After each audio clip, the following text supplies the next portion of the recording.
that was definitely the lesson that we learned was you are going to get knocked down. You're going to get put on the floor.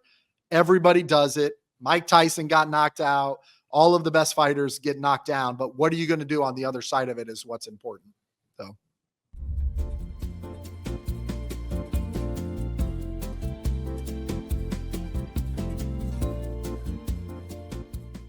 Here's an interesting question because, some people, I know that a while back when, I was trying to start businesses, especially in like my early 20s, I would hear stories maybe like this, people crushing it and really doing epic things.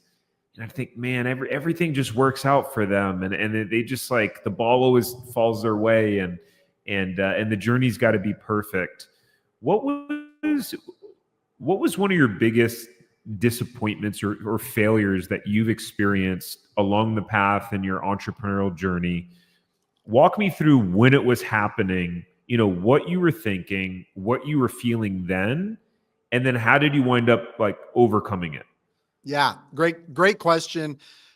Also, after this, I actually would love to share that person that you're talking about. I'd love to share what I would do because it's actually is what I did to get to where, to get equity in a business and stuff. I literally had this conversation with my 16-year-old son last night because we homeschool our kids. We've homeschooled our kids for 12 years. And we've got 2 that have graduated and now we have, Quinn, who's 16, and then Augie, who's 6 that we're still homeschooling. My wife's homeschooling. Saying we is like, come on. So Quinn, his big assignment for his junior year is he's going to start a business. I'm going to have him meet with lots of different business owners and lots of different like thought leaders in that space. And he's going to launch a business.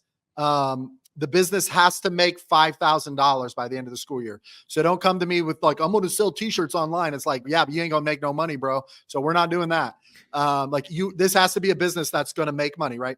So he's going to do a business plan. He's going to build a website. He's going to do logo. He's going to do cards. And it has to be, Quinn's 16. What does he want to do? He wants to be a YouTuber, right? And he's got a YouTube channel. He's got 1,800 subscribers. He's crushing it. But you're going to go out and do like a business, right? So he looked at me and he goes, Dad, if I fail at this, does this look bad? And I just laughed at him. I was like, let me tell you about the companies that I started that have failed. Let me tell you about Social Dudes. Social Dudes was a social media marketing company that I built with a guy when I used to live in Cleveland, Ohio. We literally didn't even know anything about marketing or very much about social media. It was like, that obviously failed. Started another company called Social Charge, which was, this was actually a really good idea, but you really couldn't make money off of it. Social Charge was, we did charging stations at events. Right. So I was obviously in the wireless industry. We sponsored Drake's first tour when 11 years ago. We did an event called Bone and Drake at the Lake. So Bone Thugs and Harmony, my dudes, I'm old, so I love Bone Thugs. And we did this show and it was like right outside of Cleveland Browns Stadium, right on the lake. We got rained out, so we had to redo the event. But anyways, we brought all these mobile charging stations and people would come charge their phones. We're like, man, we should do this at all events. Now you see them at events, but there's really no way to make money off of it. So we did that. And we failed at them, but it literally just bounced off of me. I didn't care. The one that really stung was my partner, Mitch, and I, we were doing really well in the Verizon space, and the repair industry started to become hot, right? Cell phone repair. So we wanted to open up our own brands. We don't want to be a franchise. We want to do our own thing. So we started up our own organization called Phone Surgeons, or not Phone Surgeons. I don't even remember what it was called. And yeah, it failed. We actually brought in an investor. We actually ended up opening some stores with CPR. So we did end up going the franchise route.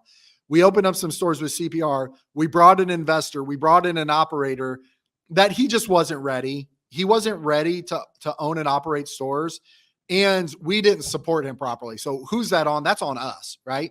But it failed. And the investor obviously came to us and was like, hey, I want my money. And he's an experienced investor, so he had really good contracts and agreements wrote up.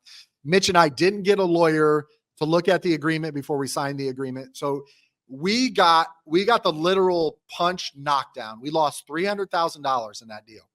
And so when you get knocked down, you either stay down and you like, oh, well, I'm not getting back in that fight again because that sucked, right?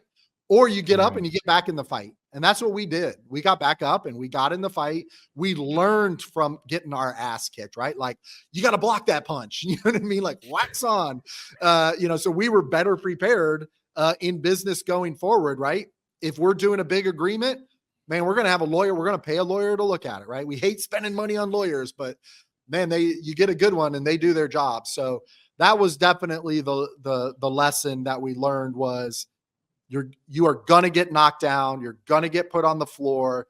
Everybody does it. Mike Tyson got knocked out. All of the best fighters get knocked down, but what are you going to do on the other side of it is what's important.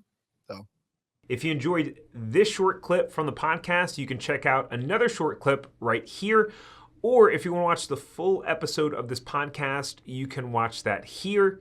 And remember, knowledge is not power. It's applied knowledge that's power. Take care. Have a great rest of your day.